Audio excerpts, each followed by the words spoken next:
আসসালামু আলাইকুম, শুভ সকাল। এই মুহূর্তে আমি অবস্থান করতেছি ঢাকার ফার্ম গেটে। আসলাম জরুরি একটা কাজে।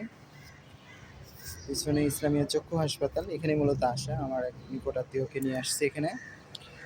তো এসে একটা কঠিন বাস্তবতার সম্মুখীন হলাম। সেটা হচ্ছে এই যে এখন 6টা বাজে, 6টা 1, এখন পর্যন্ত পাবলিক টয়লেটগুলো খুলে নাই। এই ফার্ম গেটে মোটামুটি এখানে 3 থেকে 4টা পাবলিক টয়লেট আছে, একটাও খুলে নাই। তো আমি আসছি, আমার সাথে নিয়ে আসছি একজন বয়স্ক মহিলাকে।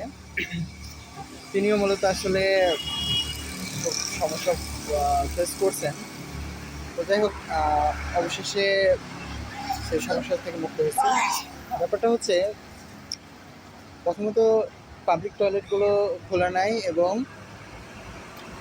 এখানকার মানুষগুলো এরকম যে আপনি সমস্যায় পড়লে আপনার সমস্যাটাকে তারা মানে সেরকমভাবে গ্রাহ্য করবে না। আমরা 2-3টা বাসার সামনে গেলাম, সিকিউরিটি ম্যানকে বললাম, তারা বলল দুঃখিত, আসলে এখন ডাকা যাবে না, তারা উঠবে না, গেট খুলবে না, নানান বাহানা। তাহলে আসলে আমরা সবাই জানি যে ঢাকার ব্যাপারটা এরকম। ঢাকা শহরে মানুষের মধ্যে মানবতা কম। যাই হোক, সবশেষ একজন বলল যে যদি কুতুববাগ দরবার শরীফ ওখানে যান, মনে হয় কাজ হবে। তো যখন একসময় ঢাকায় থাকতাম, ঢাকা যখন পড়াশোনা করতাম, ফার্ম গেটে আসতাম, এই দরবার শরীফকে নিয়ে অনেক হাসাহাসি করতাম। অবশেষে আজকে সেটাই আমার জন্য কাজে আসলো। সেখানে গেলাম, কেসি গেট লক করা ছিল। তারপরে একটু নক করে বললাম, ভাই এরকম একজন বয়স্ক মহিলা, একটু ওয়াশরুমের প্রয়োজন, সমস্যা হচ্ছে। যাই হোক, উনি এক ইয়াতে বললো ঠিক আছে, ওই পাশে একটা গেট আছে, ওখানে আসে। তো উনি গেট খুলে দিল। আসলে আমাদের চিন্তা ভাবনাটা চেঞ্জ করা উচিত। একসময় আমার বন্ধু বান্ধব নিয়ে এদিকে আসতাম, যখন এই কুতুববাগ দরবার শরীফ, তখন উনি বেঁচে ছিলেন, যার কথা বলতেছি বুঝতে পারছেন।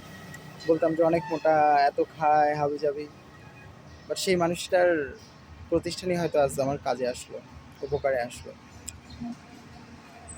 যাই হোক, এই বিষয়গুলো যে এই যে এখনো, আমি যদি একটু ব্যাক ক্যামেরায় দেখাই,